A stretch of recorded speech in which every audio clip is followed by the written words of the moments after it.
So today for this sketch, I am doing my first attempt at going straight in with ink instead of doing a pencil drawing first. So with this, I just used a fine point Sharpie and my sketchbook and just chose a place to start. I tried very hard to go in with kind of confidence and just quick, simple marks basically and get some general shapes in first. Um, so I did start kind of with the biggest shape of the roof and work my way through from there. And then I started from after I got kind of the roof in, I went from right to left and thought about kind of putting in some landmarks to get some distances so that some of the sizes and perspective was appropriate. And then when I came to each spot, basically, I tried to put what was in front first. So, like those bushes, I drew in and then I put in the windows behind it. And that was just to deal with um, basically the fact that I couldn't erase. So, I didn't want to have pen marks for things behind stuff. Um, so I tried pretty hard to avoid that and just to be kind of structured with the drawing, even though it was loose and simple. Um, and then again, just working from right to left to try to keep those proportions appropriate. Then once I get kind of the basic simple shapes in, I went in and refined some of the details. So on the door and the window frames, I got just the first rectangle. And then I added in some extra lines to create depth with the window frames. And same with some of the poles, just adding in some thicker lines, some parallel lines to create that kind of three-dimensional look to it. So after getting the basic shape of the building in, I go on to some of the surrounding shapes and creating kind of loose organic straight shapes for foliage or um, non-man-made items. And then anything that's man-made has a straighter line and it's a little bit more structured. But even with those man-made shapes, like the building and the planter, whatever you want to call that thing in the middle, um, trying to be loose and have interrupted lines so that it's not too precise. So same thing, just getting in some basic shapes for the tree with ink and then go in with watercolor later to kind of define that a little bit more. I hadn't at this point watched much about sketching foliage or anything, so I had a general idea of what I was going to do, but definitely don't have a lot of depth in the foliage with the ink here. After I did some of that, I decided that I did want to do ink to create the roof kind of lines or tiles. I don't know what the roof is made of, but it had texture. So just doing interrupted horizontal lines there. And then going back into the windows and the door and creating more of those window panes. Again, just adding details since I have the bigger shapes in now. I know kind of where I want more detail and where I want to keep it a little bit more simple.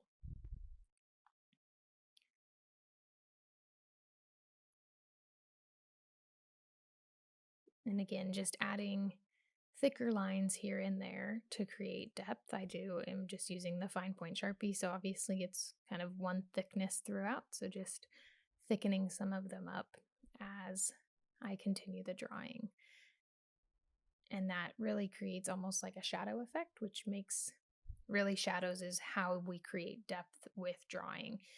We're creating these three-dimensional objects on a two-dimensional page, so adding shadows is really how to create that depth, and using the ink to make thicker lines can be one way to add some of those shadows.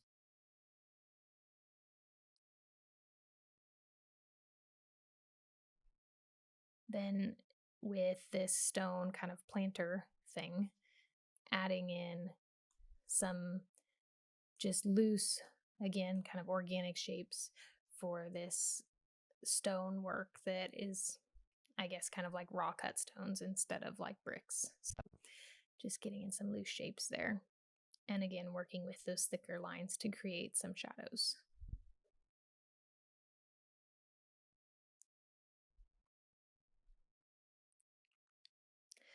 So then I go into the wash part of the line and wash here, and I decided to start with this tree on the left.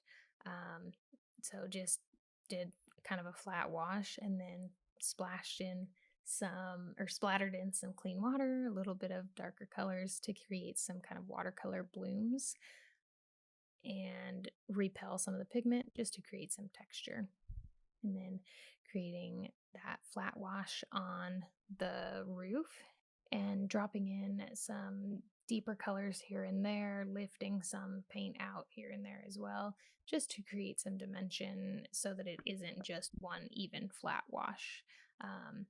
Also, you can see that there's some like watercolor cauliflower marks where it dried unevenly, but again, that just creates more texture and life to the drawing instead of just being a flat wash. And then kind of do the same thing on the side of the building, but adding in some more concentrated color to create kind of a stone effect. So just dropping that in wet on wet so that it does bleed out and soften. This is not meant to be a very detailed sketch, so a lot of wet and wet will help create that soft, loose feel, but kind of give the illusion of detail. And then just simply go in, create that kind of dark green-ish color on the window frames. On the planter, using that same wet and wet technique, various colors of kind of grays and browns, just neutral colors for the stone. And then I added a simple wash of light gray to look kind of like reflections in the window because the white was kind of bothering me. So I just threw in a soft gray for that before I went farther and tried to vary that gray through the window to look like some more shadowed parts and some more sunny reflective parts. Then just kind of loosely on these signs going in and creating kind of a negative painting here to look like it was signage for the castle that we were visiting and there was white on it. So instead of trying to be detailed and create that, just did a little bit of negative painting there. And then went straight into the road, and it was a rainy day there because it's Ireland and every day it rains a little bit pretty much, at least when I was there. So doing that while those signs and the planters were still wet allowed a little bit of a color bleed, and that kind of added to that reflection feel. So then I went in and did the flowers in these planters. They were really beautiful variety of colors, oranges, reds, pinks, purples. So, and they were really, really just covered in blooms. So lots and lots of color. So I just went in and did little dabs and dots basically to create the flowers. I was not going to try to paint flowers, but again, this just gives kind of the illusion of that detail.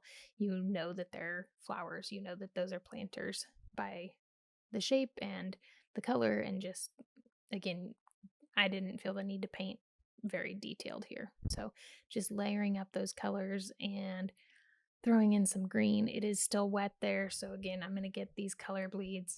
It gets a little bit muddy here and there because green and red is going to make brown. But I think having a little bit of some kind of neutral colors in plant life is actually very natural looking. There's always gonna be some parts of the plants that are kind of turning brown or yellow or just shifting. And so that doesn't bother me having a little bit of that as long as it's not just a solid block of muddy. And then go into the tree and just kind of dab my brush kind of holding my hands at different directions. This is a round brush here. So just to create kind of different shapes and different angles of marks to create that foliage texture. And by twisting my hand around, it helps prevent it from being too uniform. And then, sorry, with the camera angle here, I kind of moved my book down and didn't realize it, but just added a similar texture with dabbing paint onto those front bushes. And those ones have little white flowers. So I did a little bit of negative space there, and then also added just a little bit of white wash on it to further define those spots. Then I did go in wet on dry back into the flowers just to add a little bit more vibrancy for the planters, just to make them pop out just a little bit more. And again, here you can see I'm adding just a little bit of white gouache, wet on dry, to those front bushes. And then re-wet the building so that I can create a little bit more darkness there, but still keep the softness that I had originally, because I liked the softness of it, but wanted a little bit more darkness. And then just adding some shadows again to create that depth, letting them bleed out a little bit to keep it soft and loose. And under the overhang of the building, adding more shadows and more depth there. And you can see that kind of just made the overhang look like it popped out just by adding that little bit of shadow. Probably could have gone with more contrast with that, but again, it was a cloudy, overcast day, so there really wasn't a lot of strong shadows. And then just going in, it's really hard to see, but just writing Blarney on the signs in white gouache. I need to get some white gel pens. I think a lot of people use white gel pens for stuff like that. We'll see. Maybe I'll get some of those at some point. But overall, I liked the looseness of the white gouache still, so I was happy with it. So this is my first line and wash going straight in with ink. And this is the final result. I'm pretty happy with it. Hope you enjoyed. Thanks for watching. Bye.